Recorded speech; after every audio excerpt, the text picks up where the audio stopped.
Hello, I'm Ashanti Montreviska,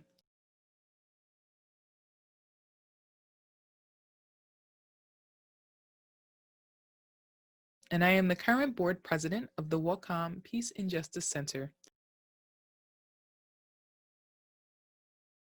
abbreviated as WPJC.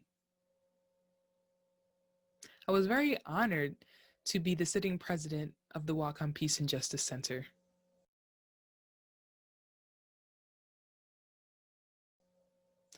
Together we have many collective goals, and one of those collective goals is to increase the amount of funds and grants that we receive in order to better support the many amazing programs our organization offers.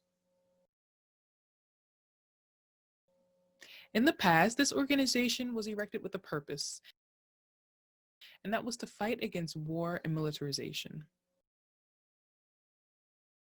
Now, peace and justice means many things related to social justice issues.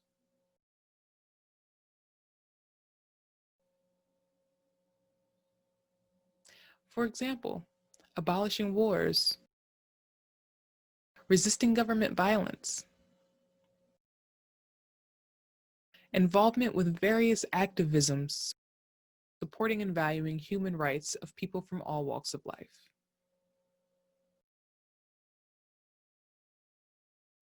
Your donations are much needed in order to help continue support our organization and its operations as a resource center for community members who are passionate about co-creating movement-building platforms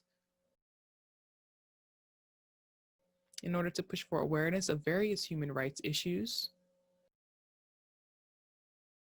And we also recognize and acknowledge all the injustices in the various communities, and we strive for equitability. Your monetary donations will allow our team to offer so much more as a group of people who are committed stewards of peace and justice by valuing human rights continuously. Thank you so much for supporting and believing in the community work that Whatcom Peace and Justice Center has been doing ever since it was erected. Thank you.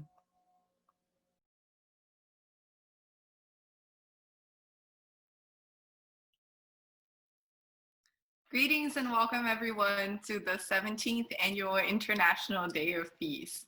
My name is Aline Prata and I'm here at the Whatcom Peace and Justice Center's office, virtually joined by Aaron Dixon and Walidah Imarisha, our incredible keynote speakers for this year's event.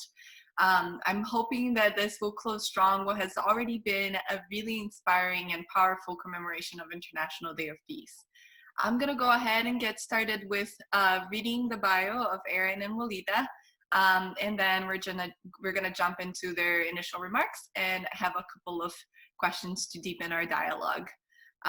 So at age 13, Aaron Dixon marched with Martin Luther King, who inspired him to join the civil rights movement. At 16, Dixon helped to establish the Black Student Union at the University of Washington.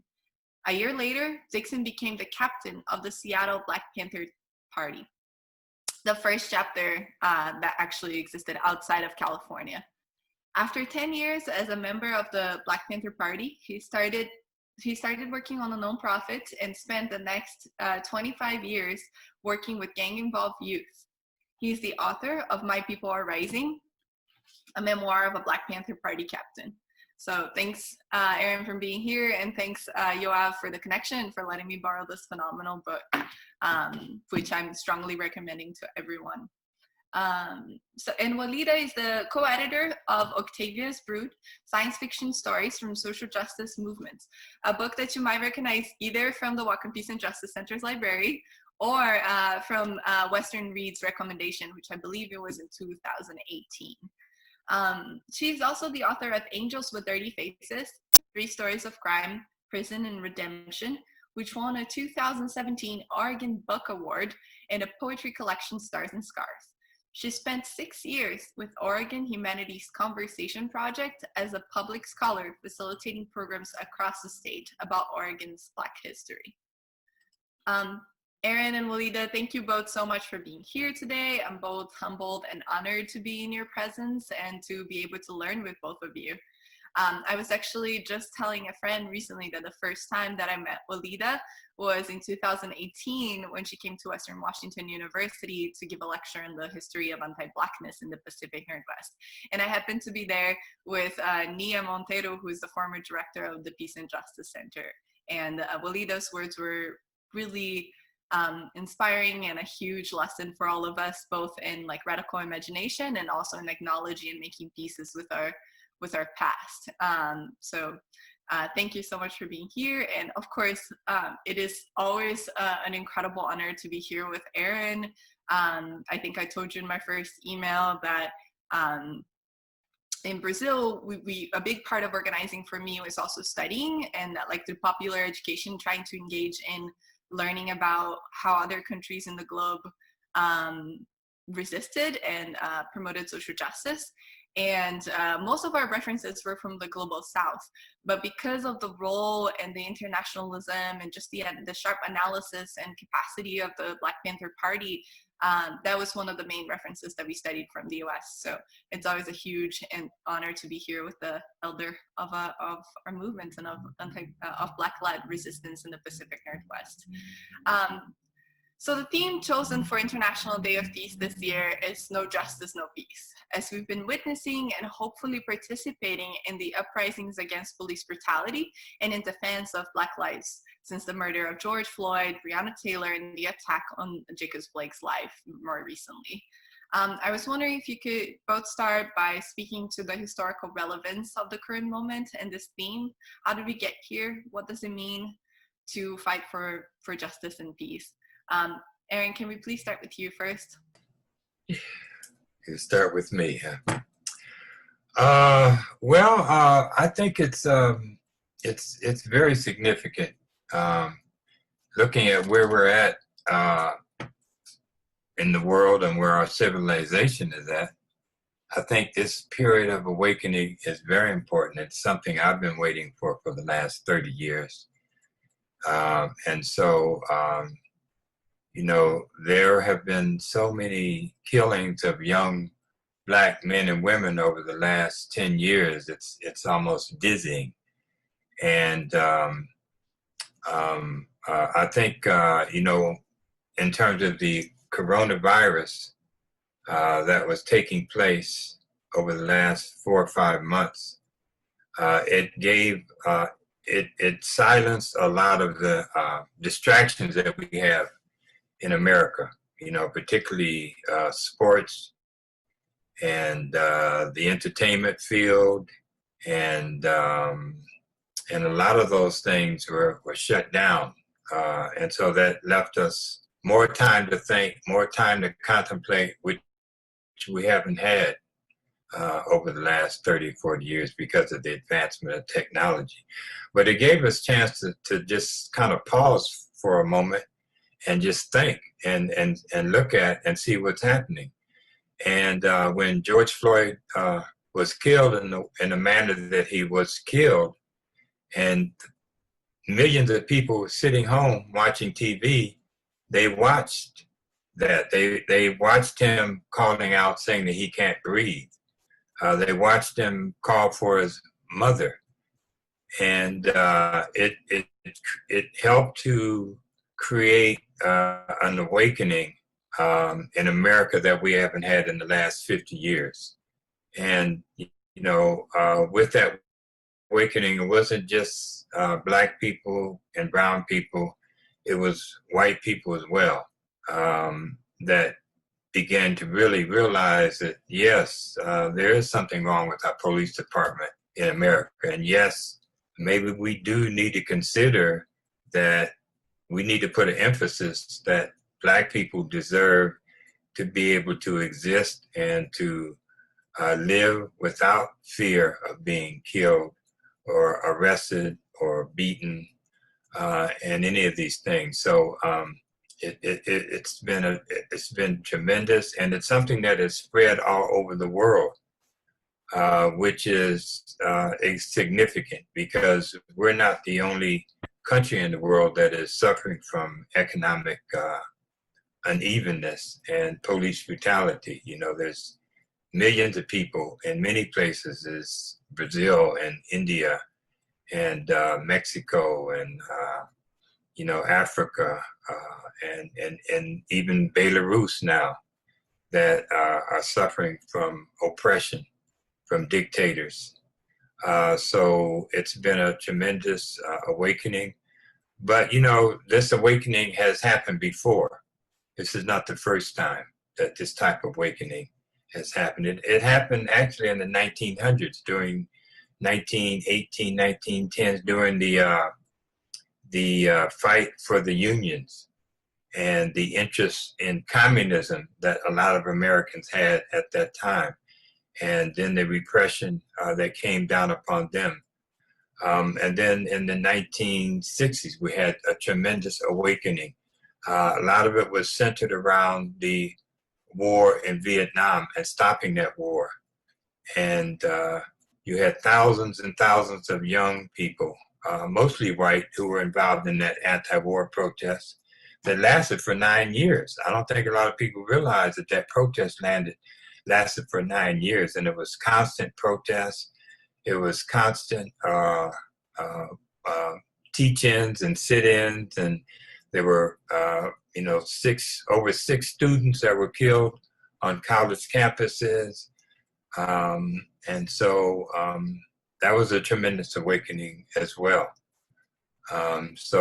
But that should give us pause to kind of think about where is this awakening going to go that we're in now. And I think this awakening that we're in now is significant. It's more significant than the other awakenings that have happened, because we are closer to the end in terms of humankind on this earth, because of global warming and because of greed and the impact of greed and imperialism. And so there isn't much time. You know, we can't like wait another 50 years because we may not be around in another 50 years. So this period of time that we're in right now is the most important period of time in human history. And I think President Trump is the most dangerous person in the world, in human history, that we've ever been presented with.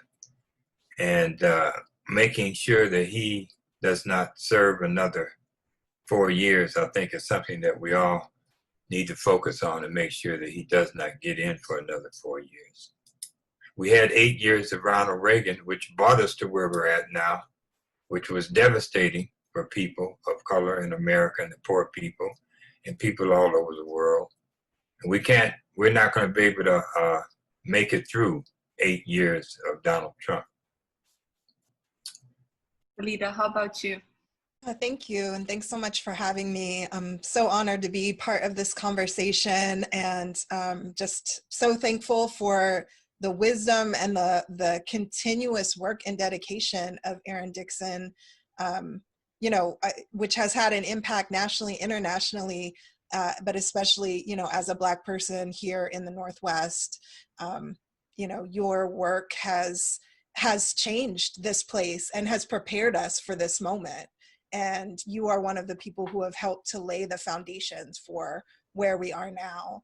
And I think, you know, that historical piece that Aaron talked about is so important.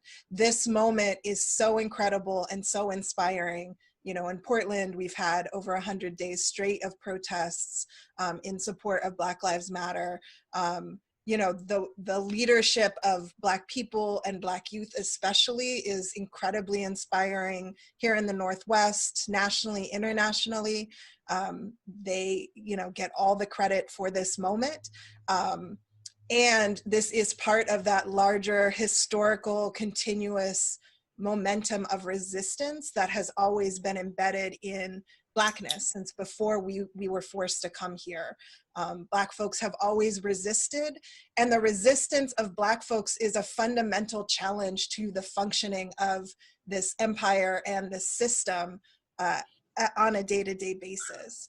You cannot say Black Lives Matter without saying this system must fundamentally change. There is no reform in a system that is rooted in and founded in anti-Blackness. And I think one of the things that has been incredibly inspiring for me as someone who's been part of the movement around abolition of police and prisons for decades is to see that this moment of resistance is deeply rooted in this idea of saying the police, the prisons, this carceral system cannot be reformed because we have been doing these reforms for decades. Every reform that you have offered us, and this is, I think, one of the reasons, you know, Minneapolis was the touchstone, is because they have instituted all of the reforms that we have been offered for decades, you know, since the Black Panthers were operating and demanding an end to police violence. You know, this idea of citizen review boards and better training and, you know, more stipulations and guidelines for what police can and cannot do. Minneapolis had all of those, and we see it does not matter because the fundamental way police function is as a method of social control specifically aimed at marginalized and potentially rebellious communities, Black and brown communities. And so, you know, I think really seeing implicitly the demand that reform is not enough because we have had that, we have tried your way, and it has resulted, as Aaron said, in so many names of people who have been murdered that we can't say them all. We say, you know, we could say names for hours, for days, for weeks, and we would not be able to say all of the people who have been stolen from our communities. And so, you know, I think that really rooting in radical change in a vision of liberation is so inspiring in this moment for folks saying, we need to abolish police, we need to abolish policing. So not transferring those duties and that functioning to other agencies, whether private or public, but really saying this has to be a fundamental change. And I believe this is a moment that allows us to question the entire system. I think that, you know, the issue around policing is an entry point to challenging the functioning of this empire that has been built and reinforced for centuries. And it allows us an entry point to say, if we are actually less safe with police and we are more safe without them, what other pieces of this system are we safer without? And I hope that you know, the sort of political awakening and framework that is happening continues to grow to say we're actually safer without all of this. And in fact, that is the only way to ensure safety and wholeness and health is to dismantle, to reimagine, to replace. And I think, again, you know, that historical piece is so important.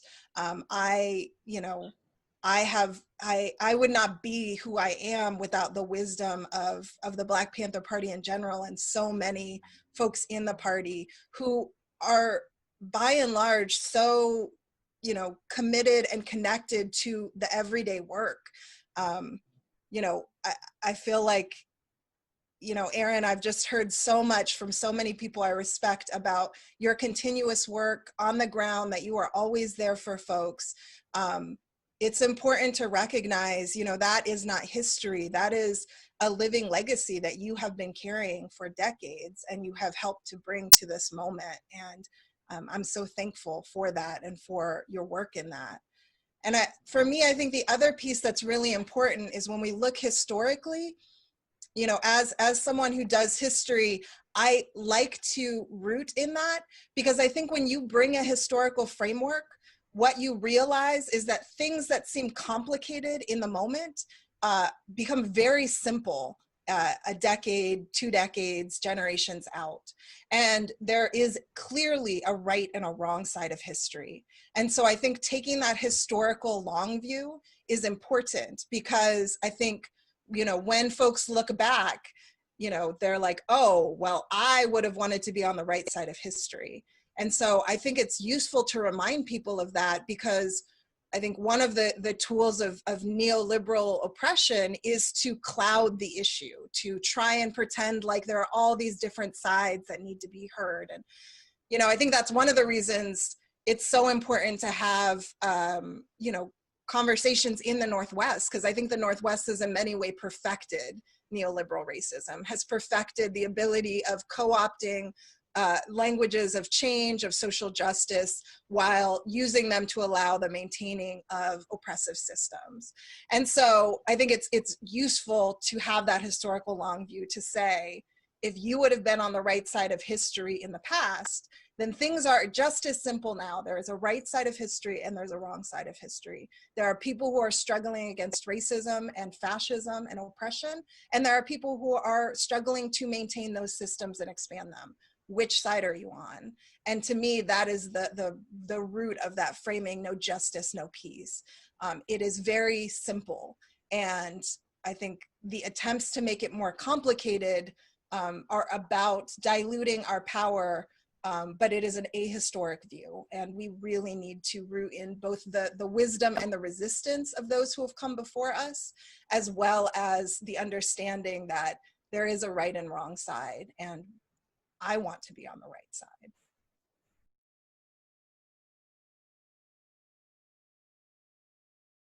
My name is Matteo Tamburini. I'm on the board of the Whatcom Peace Justice Center, and I give monthly because I see the way in which the work of the center supports our community and makes it stronger.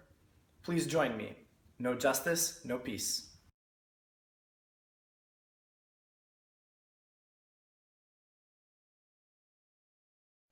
Both of you have just so much local knowledge about, you know, both the histories of anti-Blackness and Black-led resistance specifically here in the Pacific Northwest, in this area that is considered progressive by many, but that has both a deep history of white supremacy and also of some radical resistance.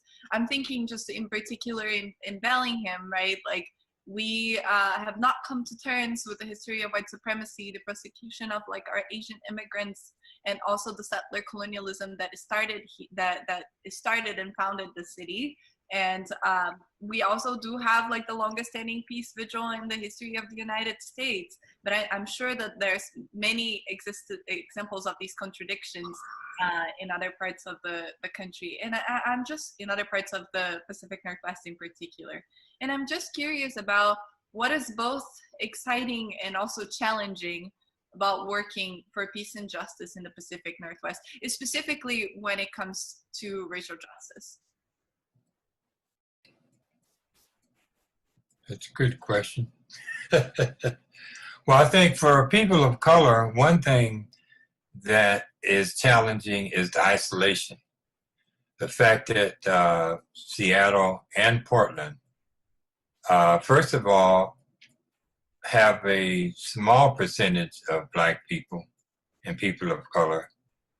And secondly, we're so isolated from other states and regions around the country that have large amounts of Black population and Latino population. So that's always been a challenge, particularly when we were organizing the Black Panther Party and being in the Northwest and being so far away from Oakland and say Chicago.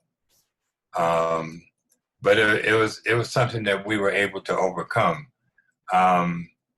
And the positive part about it was there were a lot of progressive forces that came to our aid and came to support us in Seattle, as well as in Portland. And you can really see that in Portland today, that a large majority of those protesters are white people from a state that was the last state to abolish slavery and has a horrendous history of racism and oppression.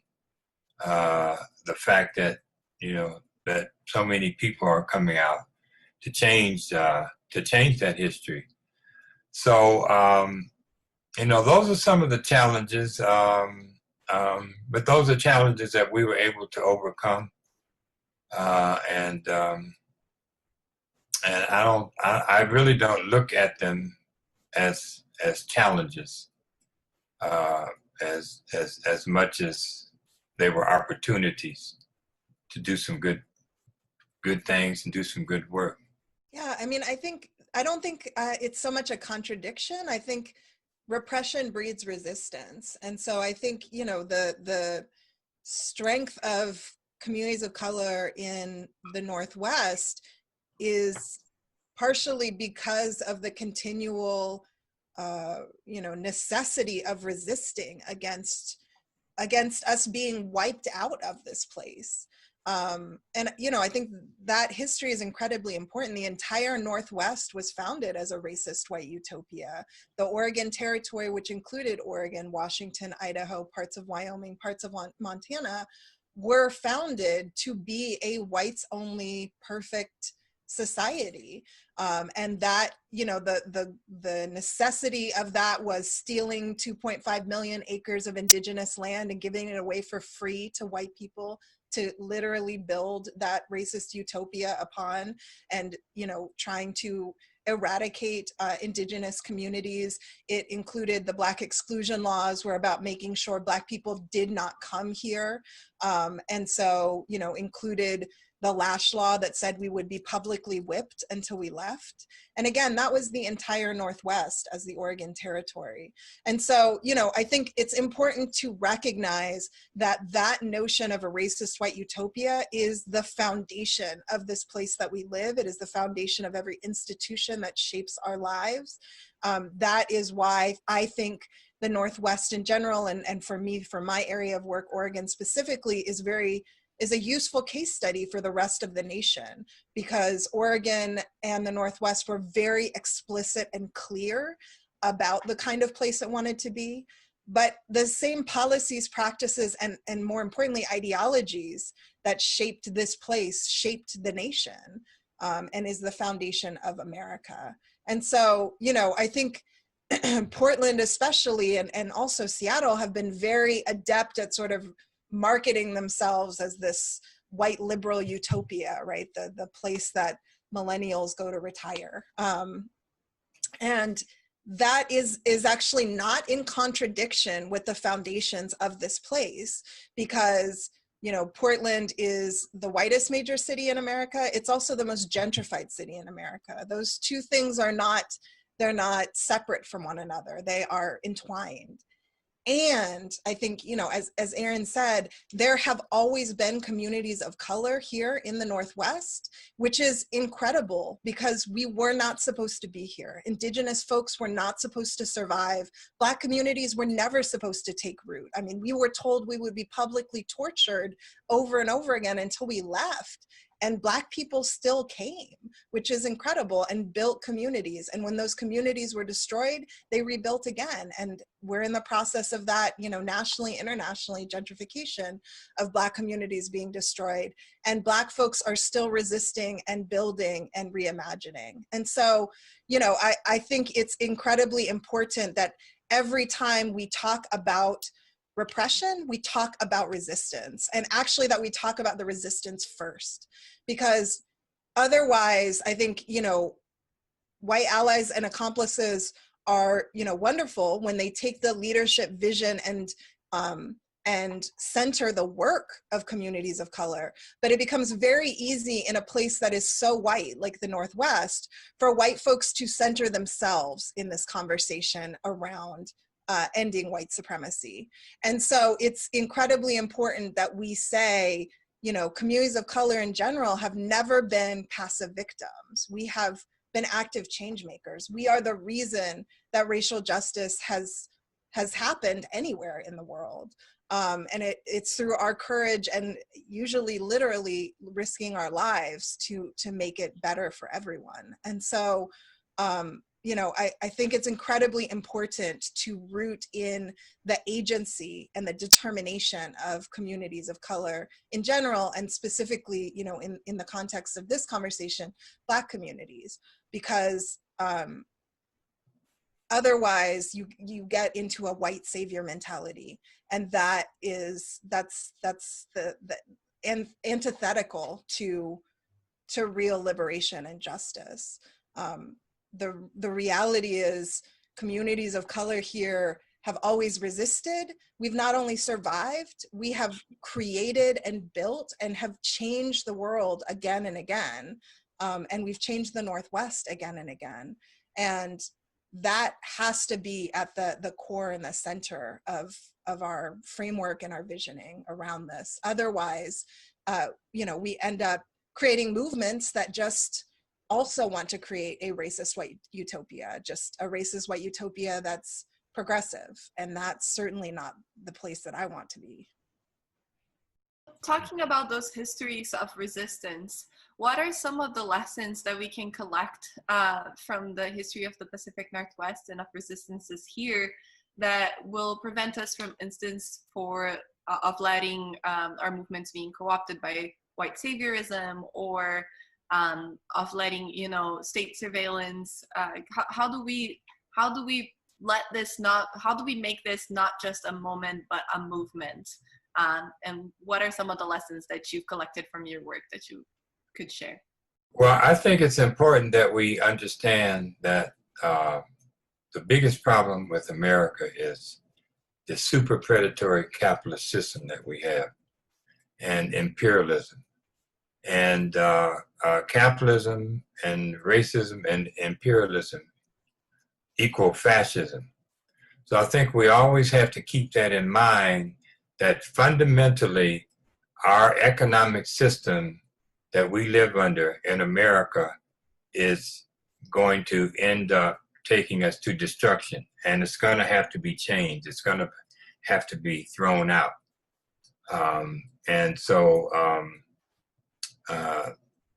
That has to be the fundamental argument behind what we're doing right now.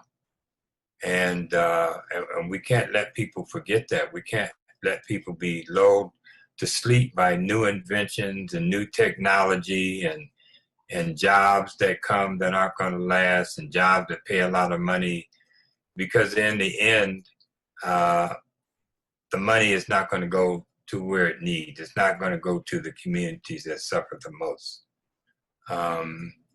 And it has to be rooted in the fact that we have to change this system. The system has to be changed. Now, how that's going to happen, I don't know, but it's going to have to be changed. It's going to have to be torn down and rebuilt again. And I think that's what we have to root the conversation in from this point on. And it's so funny having Aaron here, because I'm like, folks should be studying the history of the Black Panther Party in general, and especially the Black Panther Party in the Northwest. And I always tell everyone to read Aaron's book. So thank you again for gifting us, for gifting that to us, Aaron, because it's amazing to have that. But I think for me, one of the reasons, there's so many reasons that the Black Panther Party has endured for so long, that their legacy and their impact is still so felt today. And I think it is, especially as Aaron said, because of the political ideology and the framing of the work. And I think, history has tried to erase the Panthers or vilify them, and have really tried to erase their grassroots intellectualism, their ability to analyze the situation systemically and propose systemic changes. If folks want to talk about the Panthers, then they're like, let's talk about guns or feeding kids, but let's not talk about the politics of either of those things. And, I certainly am not going to go into the politics of that. That was one of my questions for Aaron, actually, is like, what politics from the party do you think are useful today? But I do think that political study that was so fundamental to the Panthers, and the larger understanding and ideology, and then shaping tactics and strategies out of that. I think, there's tactics and strategies are, sometimes they're captivating and they're flashy, some of them. And so, we want to do them, but I think it's incredibly important to know why we're doing them, and to, you know, to kind of be organized in a plan and have a progression of action that leads us towards this larger goal. And, you know, I think that folks are doing that now. I think, again, this larger call is not just saying, you know, police stop brutalizing us. Folks are saying, you know, defund the police or abolish the police, and then having conversations about what does that look like? What does that mean? I think one of the other lessons that is incredibly powerful from the Black Panther Party is they had so many different chapters, and those chapters had a shared ideology, but they had their own unique ability to respond to the conditions on the ground. And so, you know, the Seattle chapter, the Portland chapter obviously moved differently than the Winston-Salem chapter or the New York chapter, because they were responding to the conditions in the community. And I think that lesson is incredibly important in this moment. We spend a lot of time sort of arguing about the right strategy, but the reality is, A, we need a multiplicity of strategies, and B, strategies that work in the whitest major city in America might not work in Philadelphia, or, you know, or not. You can't just take the template and put it on top of another city, another situation. We have to learn lessons. We have to be sharing information. We have to be providing examples. We have to be doing everything we can to coordinate, but things may not look the same. And that's not only fine, that's what movement looks like. And I guess for me, the piece that is really important, and that I feel like is a lesson from every movement that has come before, is to not allow us to be turned against one another, to not allow conversations, disagreements, or even very fundamental different beliefs about tactics and strategies allow us to be, you know, pitted against one another. And I think that's, you know, the good protester, bad protester divide is something that has been deployed specifically against the Black community since slavery. That, you know, folks would, and that white folks were the arbitrators of that, and often white liberals. I mean, you can look to Frederick Douglass being told by William Lloyd Garrison, this is not how you struggle. You should not be, you know, engaged in this way. You should believe that we can be completely nonviolent and eventually move towards abolition. And Frederick Douglass saying, I want Black folks to be free as soon as possible. And so I believe that Black people have the right to do what is necessary to get free. We need to learn those lessons and say, every successful movement for change has used a multiplicity of strategies and tactics. So how do we find ways to all do what we can do, moving towards a common goal, and not be allowed to be pitted against one another? And I think fundamentally at the baseline, we should not be publicly allowing ourselves to be used against one another to weaken movements for change. Because the reality is again, when you look back historically, it is pressure coming from every side. You know, I mean, Aaron was talking about the Vietnam War. There's the overseas pressure of fighting folks on the ground there, as well as the dissent at home from so many different quarters using so many different tactics and strategies that ended the war, and that, you know, the United States had to pull out and lost, which in the beginning, folks never thought that was a, you know, the US government didn't seem to think that was a possibility. And so how do we maintain our focus, have the conversations we need to have, you know, in private amongst each other, while firmly staying committed to the goal of justice and liberation?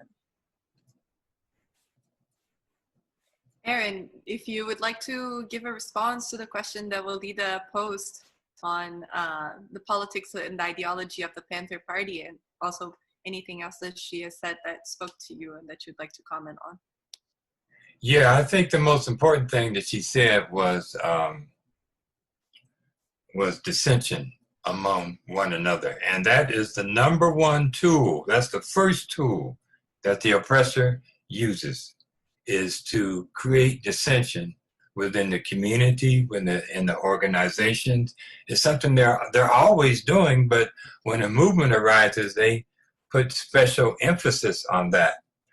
And that is one of the things that really led to the destruction of the Black Panther Party, is the informants and the FBI agents that infiltrated the party throughout the country and exploited the differences that people had in leadership amongst one another, you know, constantly challenging one and challenging the other. You're spending more time fighting amongst each other than you are actually doing the work, you know.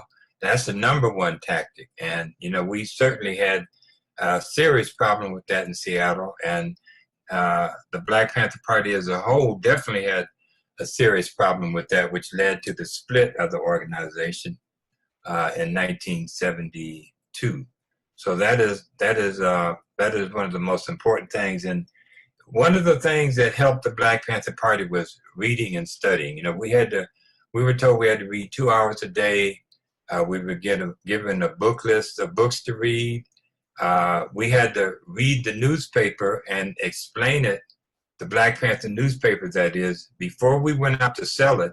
We had to read it, and we had to have discussions so that everybody was articulate about what they were talking about what was in the newspaper. So, and also practicing, looking at other movements, looking at Ho Chi Minh, studying Ho Chi Minh, studying Mao, studying Che Guevara, studying all the different movements that have come before us, and looking at the mistakes they made and learning from those mistakes. And also, you know, one of the tools that we used that we got from Mao Zedong, which was in the Little Red Book, what was called combating liberalism. You know, when you have making people accountable in the organization, and being able to criticize someone without them getting mad or upset or taking it personal. And so we called that constructive criticism, which meant that if you saw a comrade that was doing something that was inappropriate or that wasn't wrong, that was wrong, then you had, it was your duty to criticize them. And it was their duty to respond in a positive way by accepting your criticism. And by, you know, conducting ourselves in that way, we were able to make people accountable. And people couldn't get mad or get an attitude, because if they were wrong, they were wrong. You know, you have to correct it, you know, and you have to stand corrected. So, you know, using different types of things like that to you know, help us keep the unity within the organization, and also understanding what we were fighting for. You know, we're fighting for the people. We were fighting for the people, which meant we had to have love for the people. I mean, Che Guevara said it, that, you know, being a revolutionary is an act of love. And Fred Hampton talked about that, you know, having great love. So we had a tremendous amount of love for the people, and we had love for our comrades. We had undying love for our comrades, which created a unity, and which created something that allowed us to be committed to one another, you know, no matter what happened, no matter how vicious the attack was upon us. You know, we were able to bounce back as a unit, because we also had unity of will. We had unity of ideas. We were almost thinking about the same thing as the other person is thinking, because we had that unity of will. That allowed us to be able to respond to things in a unified manner as a group, without disagreements and arguments, because we were all on the same basis. So reading and studying is vitally important. You know, one of the things that really helped us, though, that is absent today, is that before us we had people like Paul Robeson, we had Medgar Evers, we had Malcolm X, we had Martin Luther King, we had Stokely Carmichael. And so they were able to kind of lay the foundation for us, and also to help us and to guide us. We also had Huey P. Newton, one of the many of the American philosophers considered Huey to be one of the greatest American philosopher in modern American history. And so he was able to give a analysis to everything that we were confronted with, and that helped tremendously with what we're doing. So I've been working with a lot of the organizers in Seattle. They recently asked me to help them to get more organized, because it's really important that this movement get more organized. And also to understand the importance of studying. And so that's one of the first things I told them, was that they had to study, they had to read, and they had to develop more camaraderie. They had to develop more love between one another. And they asked me for the 26 rules of the Black Panther Party, which I sent to them, and also sent them some of the rules that we got out of the Red Book that gave us a way of how we're supposed to conduct ourselves in a community when we go out. We don't just conduct ourselves as some undisciplined rebel group. We have to have values. We have to have a certain amount of commitment and ways that we carry ourselves about. And some of the people I'm working with in Seattle, they were concerned about that. And so, and what's really sad and devastating is that many of the leaders of the Black Panther Party and before that were assassinated. So, I mean, imagine if Malcolm was still around, or Martin Luther King was still around, or Fred Hampton was still around, or Bunchy Carter was still around, they hadn't been assassinated, or Huey Newton was still around. Imagine that. But unfortunately, we don't have that. We don't, because they were killed. And so that's our legacy. Our legacy is that some of the best minds that we had, Paul Robeson, some of the best minds we had been wiped out.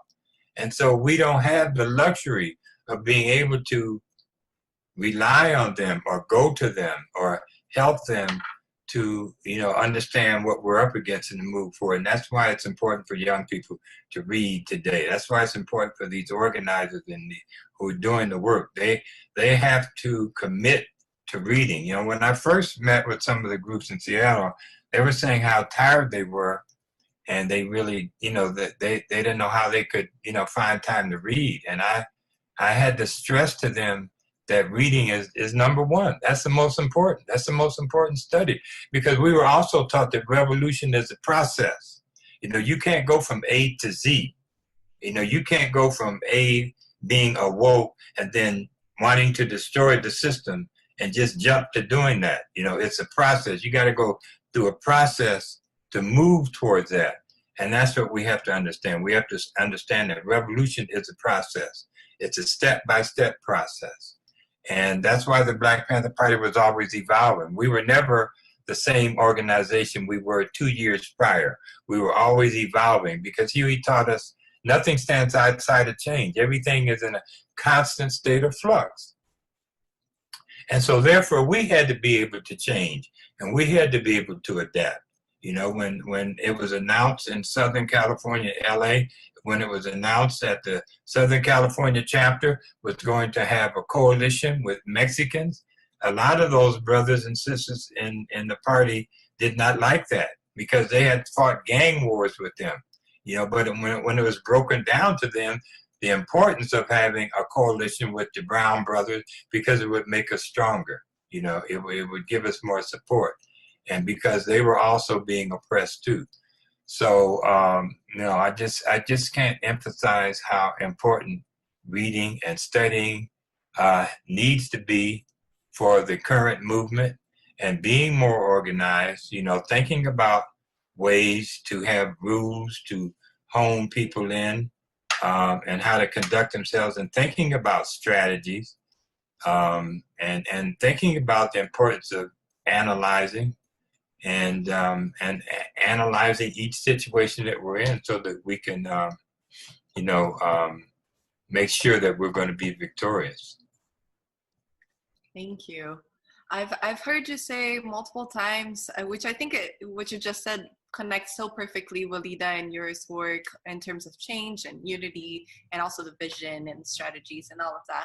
But I've heard you mention a couple of times that in the Black Panther Party, Huey Newton specifically, but just in general, y'all learned that power is the ability to define phenomena and make it act in a desired manner.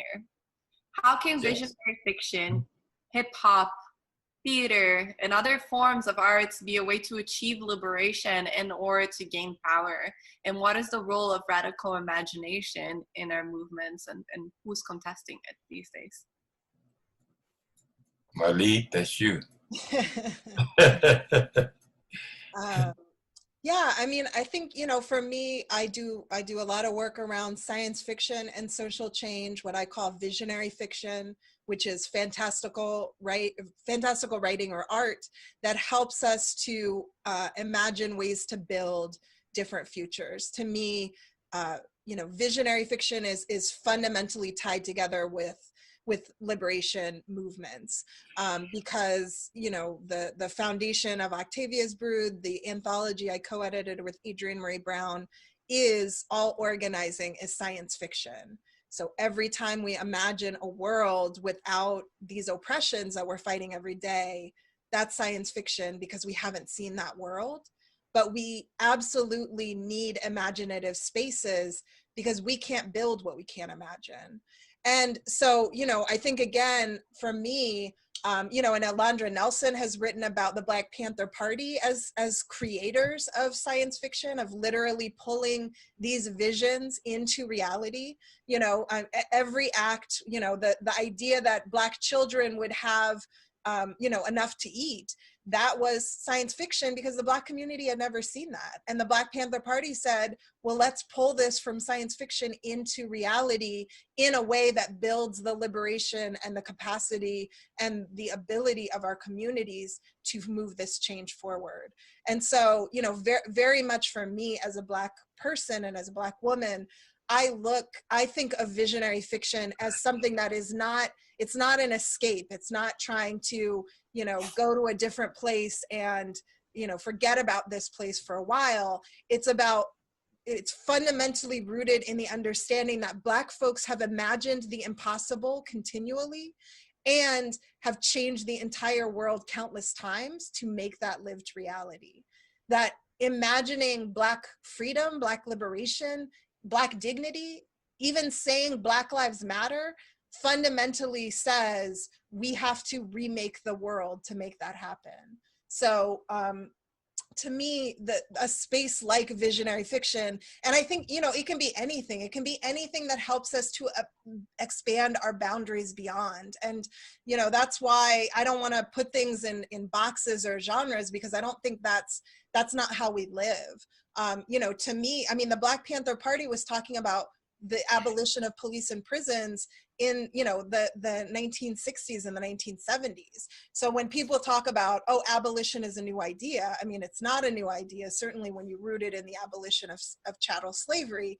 But even this concept of the abolition of the current institutions of police and prisons, I'm like, this is something that's been happening and has been imagined and has been acted upon as a real possibility for decades. I do think that it's important to recognize all aspects of change. And, you know, the writer and cultural critic Jeff Chang talks about, you know, obviously the necessity for political change, for policy change, for institutional change. But he says we often discount cultural change, cultural shifts.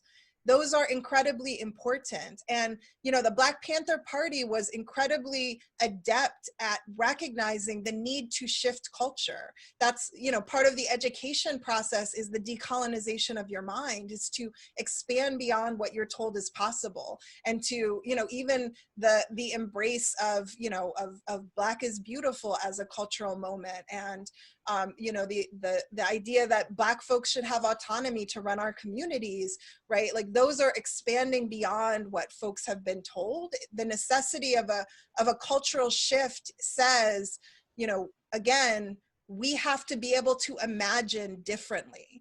If we have the same mentality, we can't build liberated futures, because the system has spent our entire lives trying to tell us that's not possible. And so I do think, you know, for me, it's important to recognize the space for radical imagination and the space for liberatory dreaming and visioning, and the need for that. Because I do think, you know, we are in a moment of a cultural shift that I am incredibly inspired by. We have moved from, as someone who's been engaged around the police and prison abolition for, you know, almost 2 decades, we have moved to having conversations in the mainstream about whether police should be abolished or not. And while, you know, the mainstream is clearly fighting against it, they are having conversations about it as a real possibility, which 20 years ago, 10 years ago, you know, 5 months ago, I did not imagine would happen in 2020 in a mainstream context. And that is because of the foundation that has been laid by those folks who came before us. And it is because of the ingenuity, the creativity, the courage, and the determination of folks organizing right now combined together. And so, you know, this is the work of the Black Panther Party. This is the work of Angela Davis and Ruthie Gilmore and Miriam Kaba and Insight and Critical Resistance and all of these organizations and individuals and communities that have been holding this work and have been trying to help us root in breaking that stranglehold on our imaginations by saying it is possible. I know they keep telling us it's not possible. It's possible. It's possible.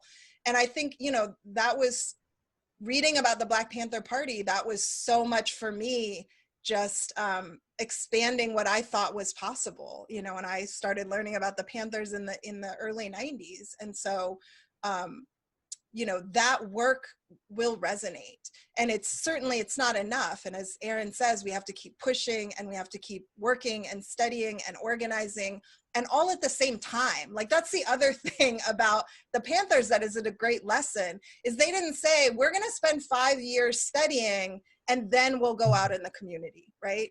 They were like, it's gonna be a lot, but we're gonna feed kids, and we're gonna go out in the community, and we're gonna study for a couple hours a day, and we are going to organize, you know, autonomous spaces, and we are going to imagine different political possibilities, and we are gonna be involved in radical coalition building and campaign work. Like, they were like, this all has to happen at once. We can't pretend there'll be a point where we are going to get this perfectly right, and we'll wait till that point before we try. They were like, we are going to be the best that we can be, and we are going to do this work because we cannot wait, and the only way to make real change is to do the work.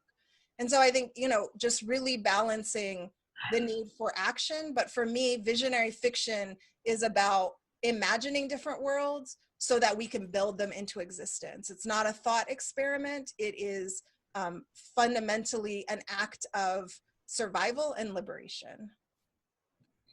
Aaron, would you have anything to add? I know that you mentioned the role of theater in your book and of poetry. Yeah. You know, a lot of us were artists. A good portion of us were artists who joined the party. And so, yeah, art was extremely important. But what Waleed said about creativity and imagination, that was probably the most important tools that we had, you know, to be able to be creative and have imagination. Because when we were told to open up the breakfast program, we weren't given a list of, you know, step-by-step processes of how you do it. We had no idea how to start a breakfast program. But through our creativity and our imagination and our willingness to learn by making mistakes, we were able to do that. And the same thing with the medical clinic. You know, when we were told to open up a medical clinic, there was no guidelines about how to do that. We had to use our creativity, and we had to use our imagination. We didn't have enough money for something to organize this, to organize that. We used our creativity. We used our imagination. And we also, you know, at that time, we had a good relationship with a lot of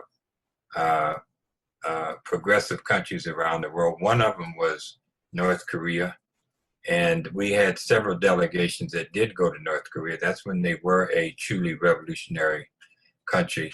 And we got something from them what was called Juche. It was something that the Korean people had coined. It was Juche meant use what you got to get what you need. So, that's very basic. If you got to get something done and you ain't got nothing, use what you got to get what you need. So that was very critical in terms of the work that we did in the party.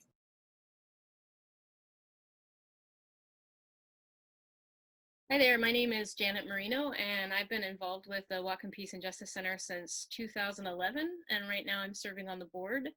I hope you'll join me in making sure that the center is around and available for activists and organizers for the next decade by contributing to our organization online this year.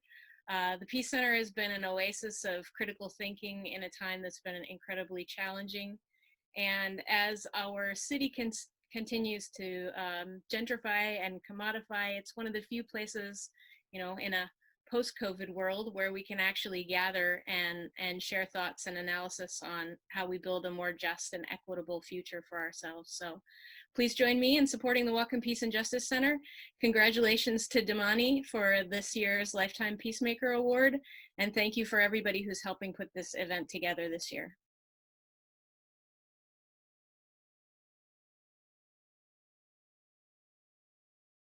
Well, a lot of people are focusing in the US and paying a little bit more attention on Black Lives Matter with the focus on the problems of policing in the US, right?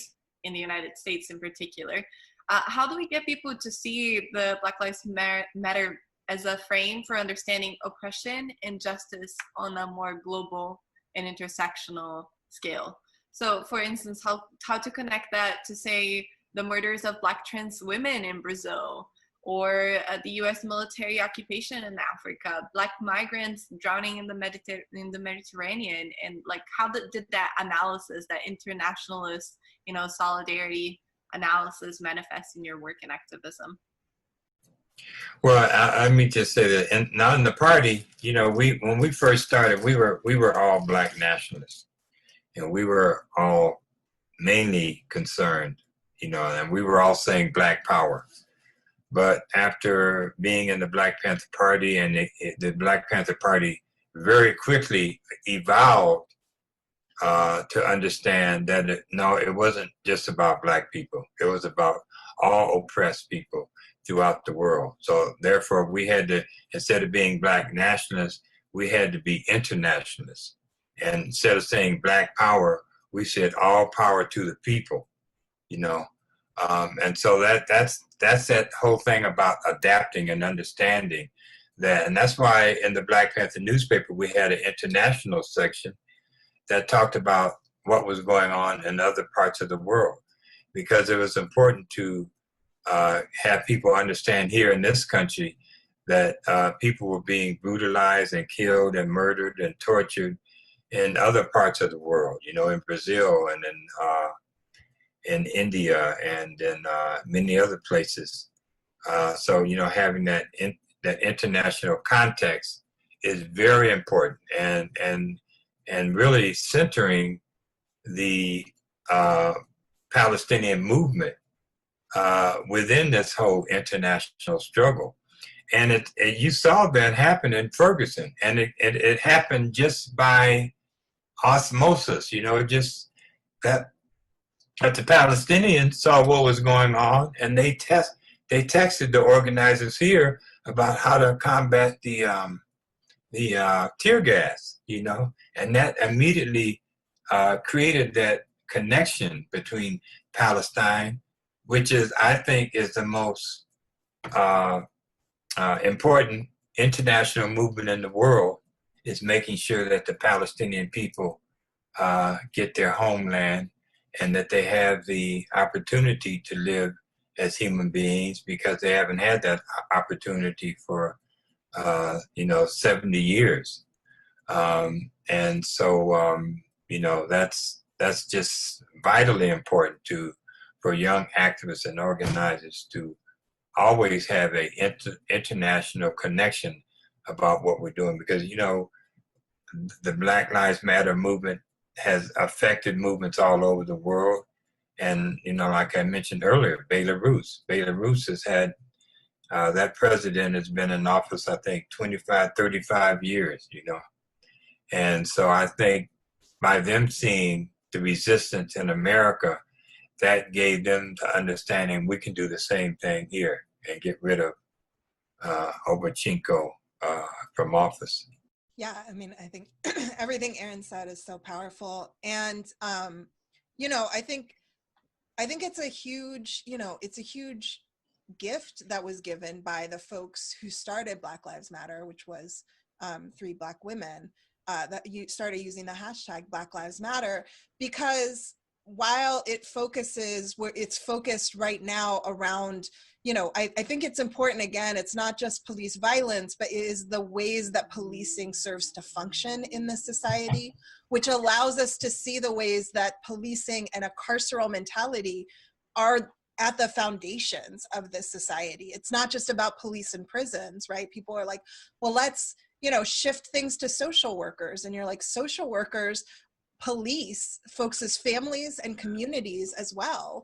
And so it's about challenging these fundamental ideas. It's not just about removing these specific locations or you know, manifestations of it, because, you know, I think, you know, as Aaron was talking about technology, one of the things around prison abolition is, with growing technology, folks are like, well, you know, there's the, you know, the expansion of electronic surveillance and electronic monitoring, and you know, being on house arrest, and the ways that folks can you know, use that instead of going to prison.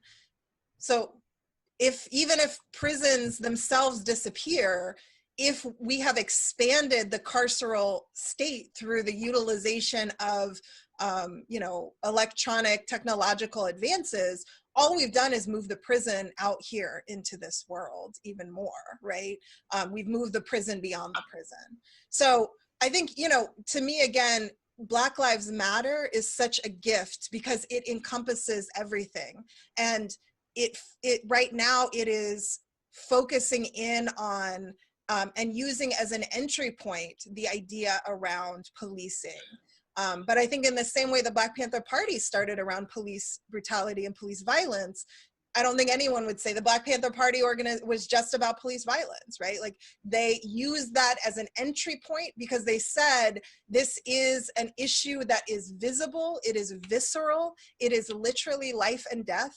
It is a way to engage with our community. It's a way to challenge the fundamental ways that this society reinforces itself.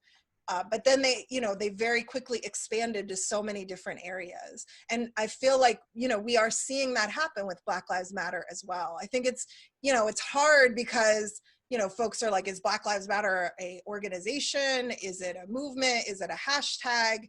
And I think, again, this desire to put things into boxes is also about the necessity of control and commodification, right? We only want to put things in boxes so we can move it around more easily, so we can trade it, so we can sell it. But Black Lives Matter exists beyond that. And so folks are moving this mentality, this ideology in a variety of different ways, nationally and internationally. And so I absolutely think that the international, the global connections are being made, have been made, as Aaron said, and need to be strengthened and deepened, because I think another incredible lesson from the Black Panther Party is we live in a globe, and as Aaron said, you know, Huey Newton, who was one of the most brilliant intellectuals of our time, you know, was talking about you know, internationalism, was talking about the movement of global capital across borders well before we were talking about that in the 90s. He was writing about this in the early 70s. And so, it's incredibly important to recognize capital is not constrained by borders, and therefore our resistance can't be constrained by borders. And also justice isn't constrained by borders. Huey was very clear, if all we do is redistribute wealth within the United States, we have just participated in furthering oppression, because the wealth of the United States has been extracted from Black and brown countries and communities across the globe, historically and currently. And so for true justice and liberation to take place, there has to be a global redistribution, a global re-envisioning. So I absolutely agree with that. And I think, again, Aaron gave such powerful examples and I see that work happening. And I hope that we are all able to continue to deepen that work, because I do think it's the only way we're going to see true global liberation.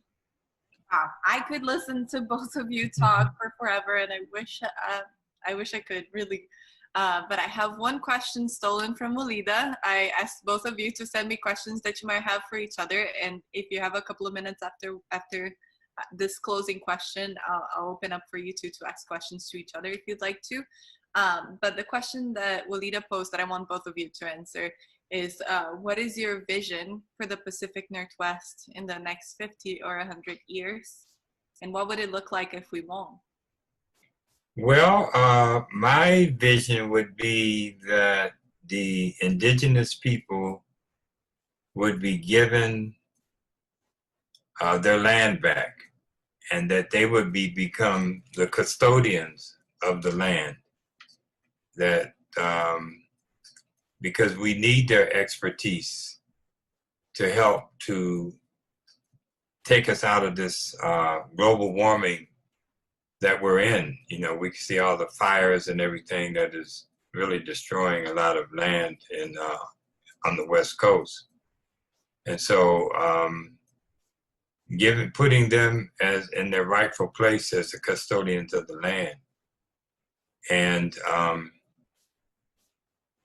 creating a society where we have free medical care.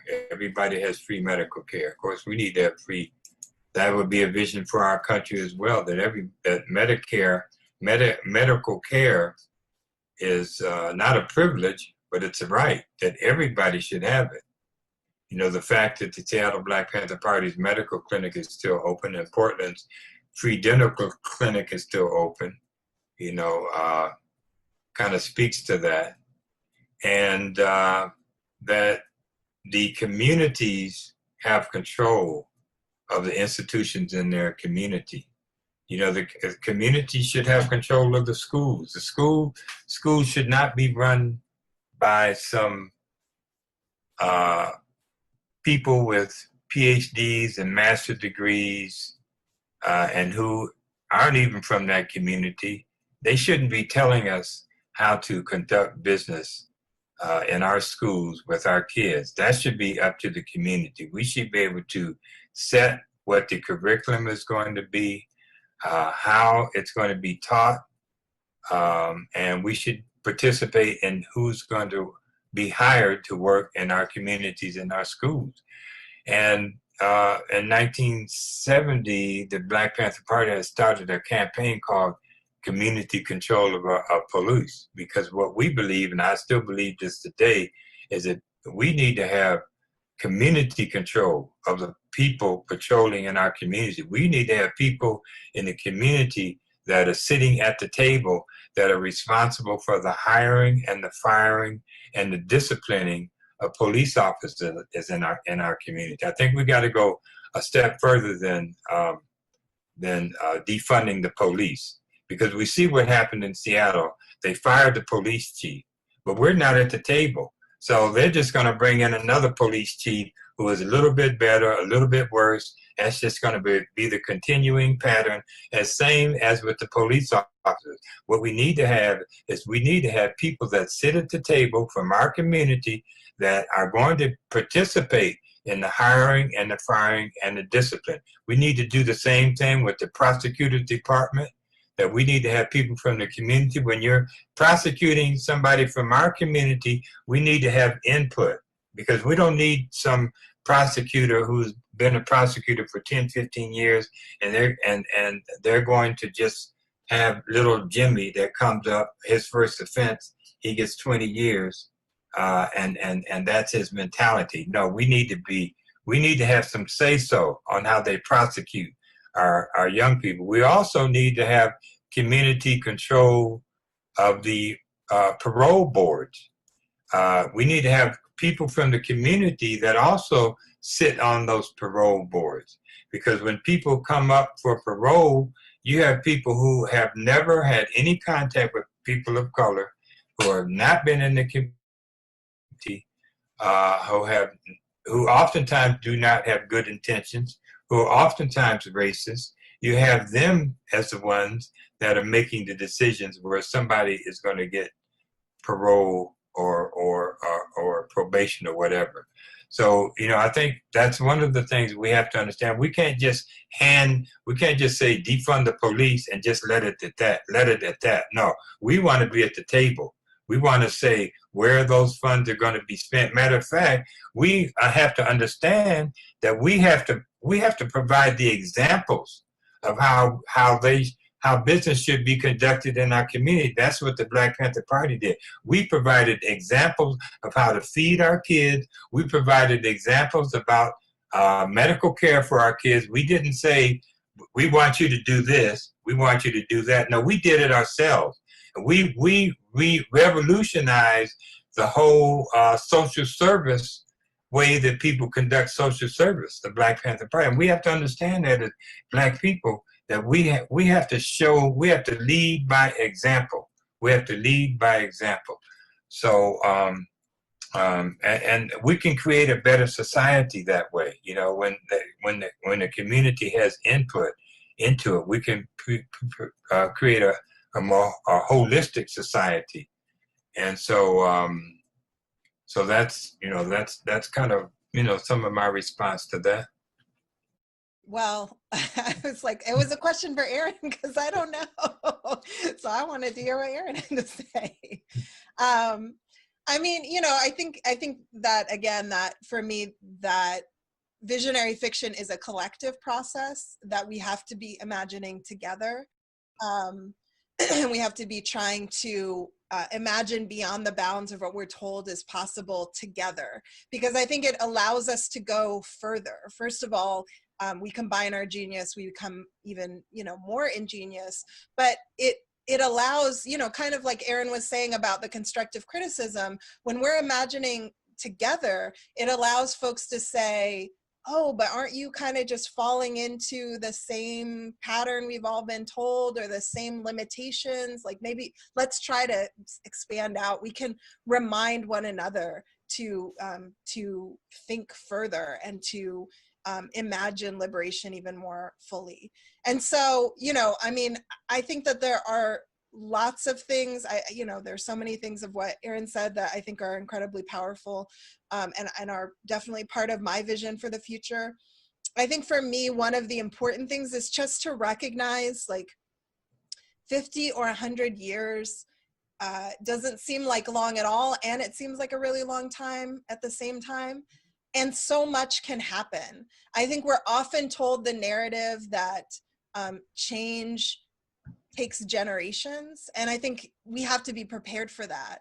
And we also have to be prepared that we can move very quickly, very, very fast as conditions change, if we are organized and prepared and ready for it. And I think this current moment speaks to that as well. And so, for me, I don't think it's unrealistic to think in 50 or 100 years that we could abolish police and prisons and policing, that we could not only defund police, but as Aaron said, not defund them in the way that we've defunded public education, which everyone keeps saying. And I'm like, that's not what we want at all. What are you talking about? They're like, we already have a model of defunding. I'm like, nope, that's not what we mean. That's a terrible model. Don't say that's what we want.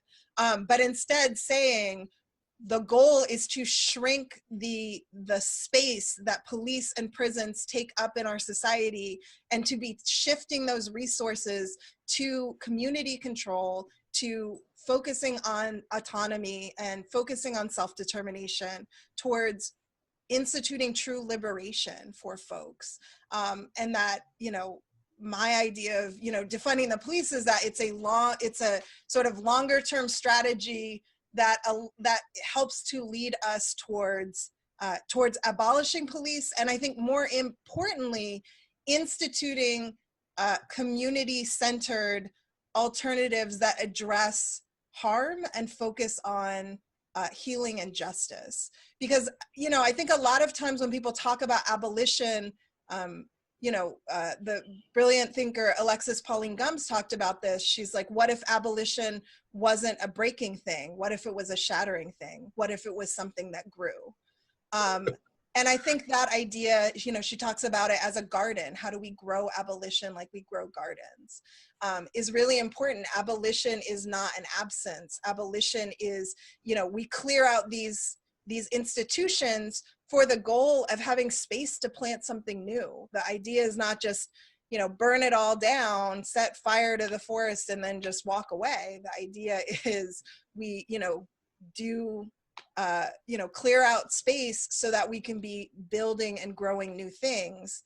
And I also like the idea of a garden, because you can be growing new things even while you're clearing out the garden at the same time, right? It's, again, it's not like we have to clear everything before we can plant something new. We have to be doing it at the same time. We have to be building those alternatives. We have to be giving people real life examples of what this can look like, which is exactly what the Panthers did, right? They didn't just say, we can give healthcare to everyone, even if you don't have money. They said, let us show you. And they literally showed everyone in the US and the world, this is how you do it. With, as Aaron said, no resources, not a blueprint, just creativity, ingenious, community coming together and saying, this is what we need, so we're gonna make it happen.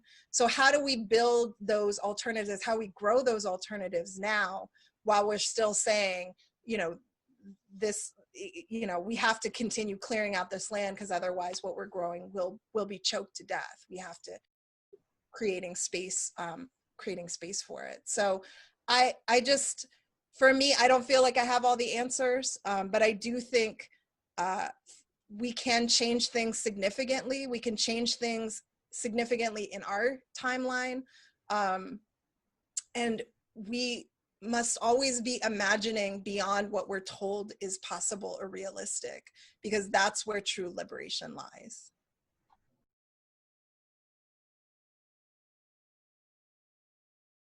Hi, I'm Josh Soretti, Secretary for the Whatcom Peace Justice Center. And when I think of the words no justice, no peace, I think of Michael Griffith, who is a Black Trinidadian immigrant who was killed during a racist assault in New York in 1986, when I was just a small child. Now, all these years later, more than 30 years later, we seem to be fighting a lot of the same struggles against anti-Blackness, white supremacy, and state violence.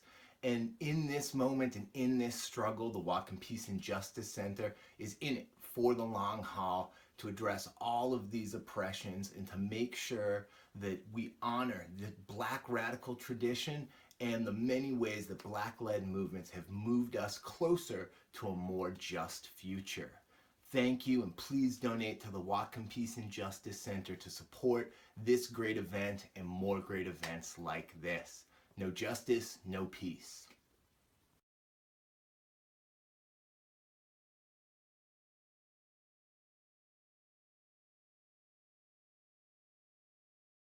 Thank you both so much. I'm so humbled to be in your presence again and to learn with both of you. So like I said before, if you have any final questions or thoughts that you would like to pose to each other, or anything that you'd like to say that I didn't ask, please go ahead and say it. Well, we said a lot. I think we said a lot. So, only thing I want to say is we got to make sure Trump doesn't get back in office. Right now, that is the most important thing right now, is making sure this madman does not get back in. You know, whoever else gets in there, then we're going to have to create the machinery to make sure that they're going to listen to us. We should have done that with Obama. That was our mistake, that we didn't hold Obama's feet to the fire like we should have. We probably wouldn't be dealing with Trump right now if we had made Obama be responsible. And so whoever gets in office, we know we got to understand that we have the power. It's the power of the people. We got the power to determine, you know, our destiny, but we have to take it into our hands. If there's anything to say after that, that's the wisdom I want to walk away with. Well, thank you both so much for being here today. It's I think one of the things that I miss about IDP, the International Day of Peace gathering in person, you two provided, which is just this intergenerational like debate and the capacity to envision what would the world look like without war, without militarized police violence, and, you know, focusing on our liberation. So thank you so much.